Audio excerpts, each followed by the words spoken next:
one key idea is, the big idea is this, is that God wants what power alone can't win.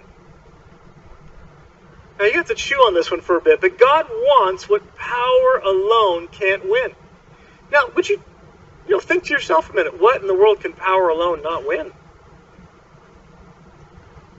What can power alone not win? It can't win love. It can't win love. And it's hard for power to know that it actually has a truly yielded heart. So, Yancey talked about a Kierkegaard story that I think will help kind of explain some of what God was doing when he became flesh and dwelt among us. And Kierkegaard told the story about a king who was like no other king. Every statesman trembled before his power, and no one dared breathe a word against this king, for he had the power and the strength to crush every opponent. And yet, this mighty king was melted by love for a humble maiden. How could he declare his love for her? In an odd sort of way, his very kingliness tied his hands. If he brought her into the palace and crowned her head with jewels and clothed her body in royal robes, she would surely not resist this. No one dared to resist the king.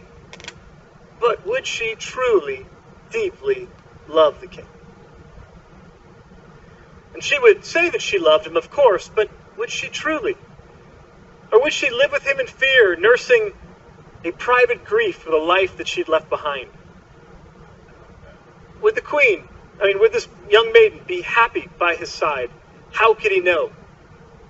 Now, if he rode to her cottage in his royal carriage with an armed escort waving bright banners, that too would overwhelm her. He did not want a cringing subject. He wanted a lover, an equal. He wanted her to forget that he was a king and she a humble maiden, and to let shared love cross the gulf between them. I'll read that again. He wanted a lover, an equal. We use this language, a bride, right? He wanted her to forget that he was a king and she a humble maiden, and to let shared love cross the gulf between them. The king, convinced that he could not elevate the maiden without crushing her freedom, resolved to descend. He clothed himself as a beggar and approached her cottage incognito, with a worn cloak fluttering loosely about him. It was no mere disguise, but it was a new identity that the king took on, for he had renounced the throne to win her hand. Now again, it's not a perfect picture, but it's really close. Really close of saying in the incarnation, the Lord is trying to come near to us, a bit in disguise, and a bit allowing free will and your and my choice to choose him to still survive. If he comes with a bunch of power and authority, nobody dares resist him.